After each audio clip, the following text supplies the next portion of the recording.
folks, and welcome to this episode of Michael's 3D World. We got a special treat today. Look at here. This is one of our 7 puppies that we had. These puppies are now 9 weeks old. This is Mercury. You can tell by the light blue collar I got on him. He's a cool little dog. I've got another one called RM3D. She's a female. And there's Lucy and Max and Ziva and Ruby Joe. Oh well, don't matter. Aren't they so cute? Look at these guys. Look at this guy. Aren't you a cutie? Yeah, you're rambunctious until I hold you, and then you're all nice and calm. Oh well, let's let these guys have some fun. So if you hear, once you hear barking in the background, it might be these guys. Hey guys, stay tuned to the end, and I'll show you how to draw this little Bowden tube washer on Fusion 360. Anyway, what I had happen to me on this particular one, I had a print going with 4 high of something like this. And it got up to about here, and all of a sudden the last, like a 1/4 inch of it got really, I don't know, airy, I guess. And it was, what do you call that? When your filament's not coming out like it should. I'll think of the name of it in a minute. Under extruding, that's it. It was under extruding and causing a problem. Well, that happens from time to time on any of my printers. Even though you do all the things you need to do and I'll take all the precautions you can. I mean, this thing had been printing perfectly for over 3 weeks. But then I noticed on, I'm gonna get you in here a little closer. So I took it all apart, and one thing I did discover when it was all warm is these screws here were actually loose. So that's what will happen from time to time. These things heat up, cool down, things will become loose. Well, when these screws became loose and allowed a little bit of play here, it allowed a little bit of plastic between here and here. And when that starts to happen, things cannot act quite right, and it starts acting like a plug. Because I put a new tip in it thinking it was just a new tip, and lo and behold, it's like that didn't quite feel right. Because you can get a good feel after you run these for a while. I was kind of manually feeding filament through it with a 210 degrees C on the tip, and it just felt like there's more resistance there than should have been. And that's because you'll get a little buildup between here and here, and it'll start getting crusty around there, and it'll start blocking part of your tube here. And once it starts blocking, things don't flow like they should because they can't push enough filament. Especially it's trying to heat the filament clear up here instead of in the tip, and that's not going to work well at all. But I've got a technique that I'm going to use, because this here filament should easily, which it does not right now, should easily slide all the way through and come all the way out. That's how you know you got it clean. If you can't shove that through, then this is not clean. And I've come up with a technique, I believe. My son helped me discover it about 2 weeks ago. And then I'm going to improve on that technique a little bit here while I've got you folks here and show you what I'm going to do. And I'm going to leave all the links to everything I use in the description down below, so you can find it either through an Amazon link or a website where some of the stuff I'm going to be using is available. Here again, I brag up this little iFixit kit a lot. If you're going to own one of these printers, I highly suggest you own one of these, because it just has enough of the right little tools to do all the jobs so easily. And with this thing here, it kind of helps you prevent from over tightening it as well, which is a big win, right? Because as soon as you over tighten something and strip it out, not good. And you can see this thing's gotten a little dusty. We've been running it a lot. We run this thing, I mean, most of my printers, as you can see down here, I'm running a batch job here of some orange motor mounts or boat mounts that'll be not like this, but similar to this. I've got some down on the far end that I'm running that look like this. These are my Islander boat. These are my boat bracket supports. Plus I got a couple more for customers and people that wants a custom bracket to support their boat cover. So I'm doing that as well. But back to the topic at hand here. I'm going to go through and show you step by step, and actually the technique I'm going to try here, I'm going to try while I've got you guys here with me. I haven't done it yet, but I'm relatively positive it's going to work. Now, as you can see here, I've got the Bowden tube out. I've got this just hanging free, as you can see here, and I've just taken all my pet Fang cover off and all that fun stuff, just so it's easy to use. Now what I'm going to end up doing here, and I'm going to tell you what I'm going to do before I start doing it, is I'm going to go ahead and turn this thing on. I'm going to turn the temp on, and I'm not worried about heat creep up in here right now because there's nothing in here. But you got to heat this thing up to really truly clean it, because that's the only way you get this plastic loosened up and get it to let go. But I've got a technique I'm going to use while it's heated up to push through there and clean this thing up so that thing is clean as a gun barrel. And you'll know why I picked the word gun barrel here in a minute. Alright, we're going to go ahead and power this thing on. And I'm going to go ahead and turn the nozzle temp up to 200. Gonna let it warm up. Now what I've got going on here, this isn't 100% what I want to do, but this is what I'm gonna try. I've got the little 3mm socket here. It just does let this threaded piece go into it. I'm gonna use that to push this into here. Now what this is, believe it or not, is a 0.17 caliber bore brush. This comes with a this particular one that came from Shields. It's a nylon brush and a brass brush. I'm going to use the brass. I'm not sure if the nylon would melt or not. I don't want to add any more plastic to it, so I'm using this. And this has got a very small thread on it, so the links I'll leave in the description below will have the right gun cleaning rod that fits this, so you can do this easily. Let's see if I can get it worked in there somehow. Yeah, because the 177 caliber, my son and I were able to do it with a, believe it or not, a 22 caliber before, and it was tight. So I'm going to go ahead and shove this on through. You guys might be cringing with me holding some of this stuff with the pliers, but I'm not hurting anything. So I got that down in there quite a ways. I'm going to push it on through with an Allen wrench. Now if you don't think there's a bunch of gunk in there, look at all that came out. That's pretty gnarly. So you can see that whole thin wall of plastic there stuck to the brush. That took out quite a bit of stuff. Oh wow, that is so clean. I know you guys aren't going to be able to see that very well, but now I bet you that Bowden tube just slides right on through with ease. Look at that. All that gunk's out of there now. That's very awesome. Very cool. Now, while this thing is heated up, because everything, you know, you got to think about the coefficient expansion of metals. As metals heat up, they grow in length and whatnot, and I want to make sure I tighten this thing down. I'm going to check it in two conditions. Heat it up. I'm going to tighten it down, and then I'm going to let it cool down. See, this isn't getting very hot at all here because it's a thermal break and doing what it's supposed to do. And you want to be careful with these wire joints here. What I noticed is these screws were loose, and that would cause that gap to happen. So I'm just tightening everything down. There we go.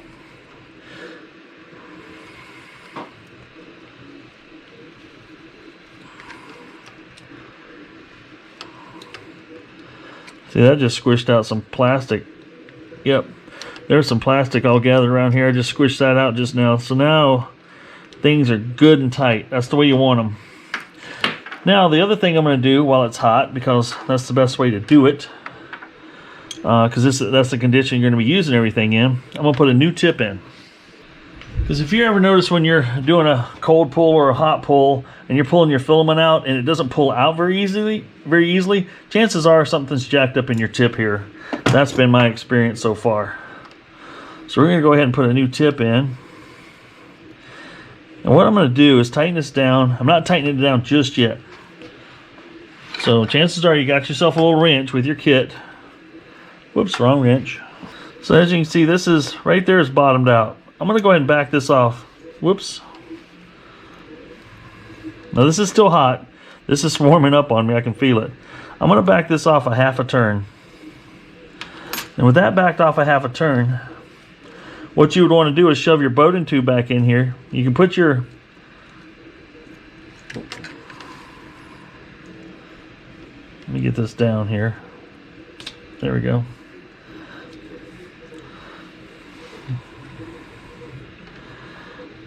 So you can tighten this back down in here, and you can get that good and tight. Just not really tight. You don't have to get crazy. You're not trying to, don't tighten it till the water runs out of the darn thing. But yeah, you can bring that down snug there. And then what you do, that tip is flipping hot.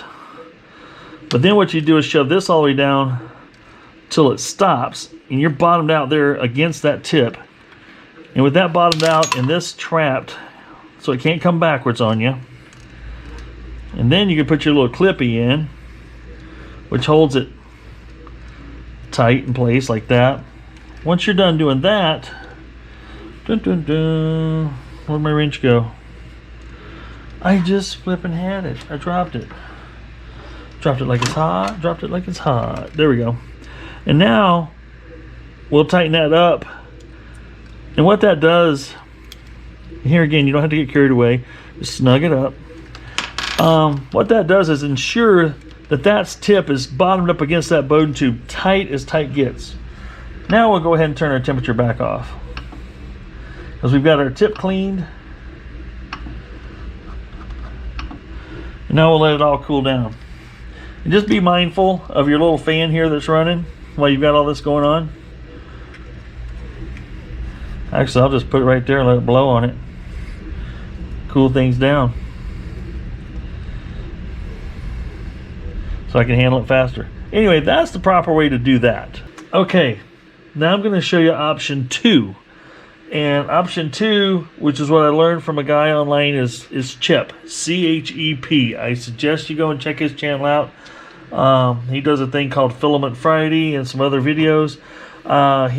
This little tech tip came straight from him. I cannot take any credit for it. The only credit I can take is at recognizing a good idea and implementing it and taking advantage of it. So what I've made here, and I'll have a drawing of this on Thingiverse, is a very tiny little washer. I made a counter bore in here so it fits my, I got some Capricorn Bowden tube here. Capricorn's the best one you can get out there in my opinion. And I made it so that this actually fits right on there, flush.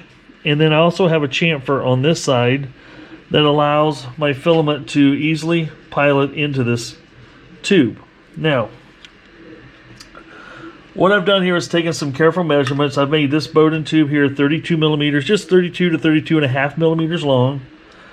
What I'm going to be able to do with this, and the big advantage I'm going to have, I've got everything cleaned out here so I can screw it together without it being hot, is the big thing you want to have is this Bowden tube trapped up against that face, just like before. That's why you had it backed out, and then you push this in, lock it in place, and tighten it down at half turn. I told you before.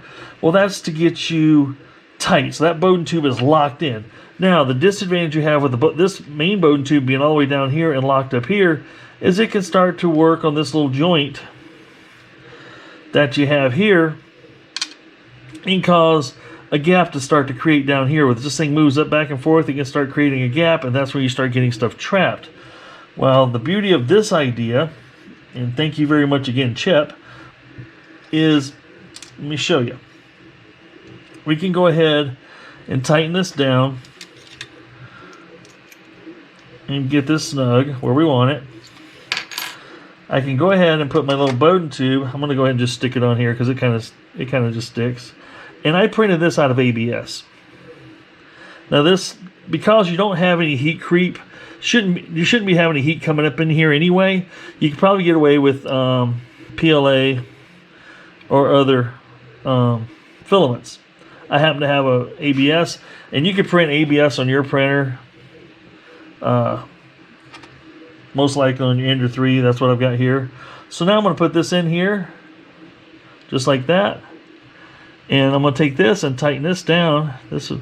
I'll just push and turn. It'll push itself right on in there. Now what it's going to do is I'm going to take and just snug this slightly, just ever so slightly, as soon as I find my little wrench. So I'm going to take this and tighten it down. Now what you've done is we have that, a minute, there we go, we'll fill it bottom out here against that Capricorn tube. Now that is snug up against that Capricorn tube. Oh, that's so cool. And now we can still see how this filament just, let me extend some out here for you. Now this filament just pilot's right in there, no problem. You can see where I'm at. That filament's clear down there to the tip. No issues there, just goes right in. The other cool part is that Bowden tube is trapped. It can't wiggle back and forth. The nice thing is now this Bowden tube can just go in here and it can butt up against that other plastic, that washer you got in there with that chamfer on it. And then if this thing starts to wiggle, who cares? It's not wiggling where you don't want it to wiggle. So that's a big win for me. I like that. That's a champion idea. Now that I've got this all installed and tightened down, I'm going to go ahead and bolt this back up here.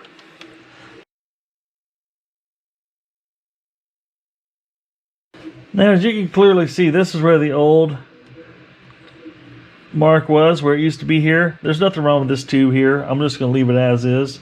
Now we know it's down against that washer. Everything's good and golden there. We're going to go ahead and put our boot back on here as soon as I clean it up. It's about time for a new one.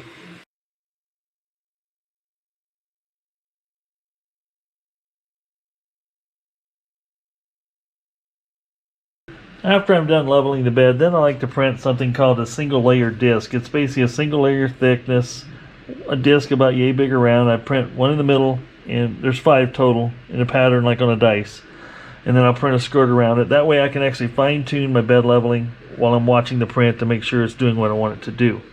So that's what's going to run next. And once you're used to seeing print, you're used to seeing what it looks like going down on your table, that it's not smashed out too thin, and it's also not too tall, not too thick. Now what I'm looking for here is that it's not too stringy, that it looks like it's pushing down a little bit, and that looks pretty good right there. I just made a little tweak after that. Everything looks pretty good there. It's not smashing out too flat. And I'll watch it do the outside brim here, and then I'll watch it do the disc. And once I've got that done, I'll say everything is good, and I'll start my next print, and we'll see how it turns out. Now I'll look at the layers to make sure that the layers aren't separated here. Looks like everything's set perfect. I like it. Well, there you have it, folks. We're all done with this upgrade. We're now off to we're printing, and it's running really well. And we'll see how this print comes along. This is going to take about a day and a half to maybe 2 days to print here. And we'll see how it turns out. Hopefully we don't have the same print failure that drove me to do these changes in this upgrade. There again, Chep is who I recommend to go watch. He's excellent in the 3D printing world. And I got this information. Got puppy fighting going on. But what he had said in his video is that he had done this upgrade and he hadn't touched or had a printing error due to that type of thing for 14 months. And the only reason he took it apart was for the video he created.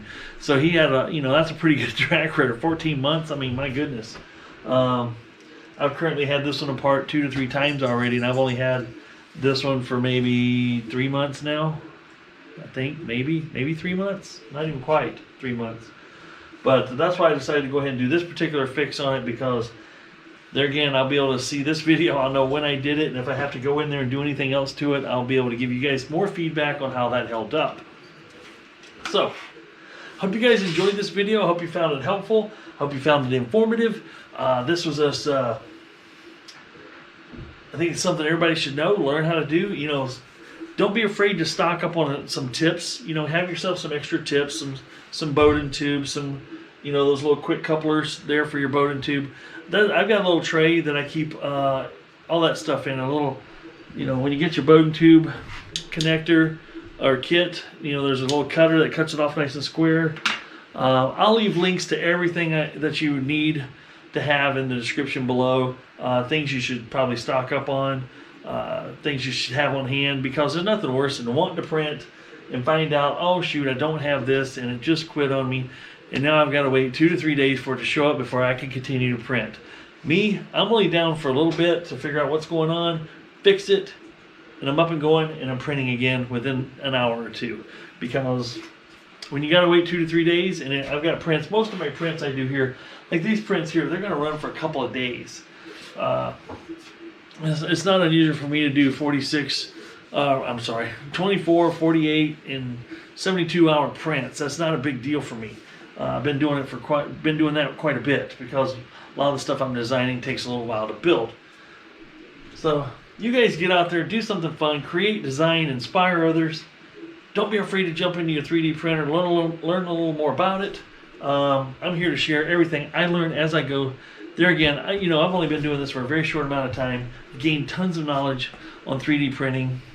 I watch other videos of 3D printing, so I gain, just compounds my learning experience. I would suggest you guys do the same. Don't forget to like and subscribe to this video if you want to see more of my upcoming stuff. I gotta show you something really cool. Maybe I showed you this in one of my videos, but check it out. It's like the world's largest shotgun shell. But anyway, look at that detail I put on the end here. I put detail on the bottom. That's my primer. 20 gauge. This is like the largest 20 gauge. But what it is a clock. And I've got it set up so it sits on. I've made a couple brackets so it sits this way on a desk. It's a great little man cave thing. Stay tuned. Coming up very soon, I'm going to show you guys how to draw a shotgun shell clock. And it's going to be, I'm going to do a 12 gauge version. So most of your 20 gauge, the people that aren't familiar with ammo and stuff, most of your 20 gauge shells are yellow. Most of your 12 gauge shells are red. I have a 20 gauge shell. I'm going to do a red 12 gauge shell, and I'm going to show you how I do it in an upcoming video. So stay tuned, subscribe if you want to be, and hit that bell and hit that notification so when that comes out, you don't miss out on it. And the cool part is, stuff like this, when I do it, will be on Thingiverse for you to download and just print and do it yourself. You can watch one of my other videos where I showed how to, when you draw something up, depending on the size clock face you've got, that you can scale this up and down to get the right clock size hole. Because everybody, nothing worse than having a wrong size clock hole. Anyway, this is Michael saying stay tuned, more to come, more exciting stuff to happen. And it's also fun to run around with this thing and go, hey, has anybody seen my shotgun for this shell? I misplaced it. It's just kind of fun. It's almost dad joke like, really. But you guys get out there and have some fun. This is Michael, and I'm out.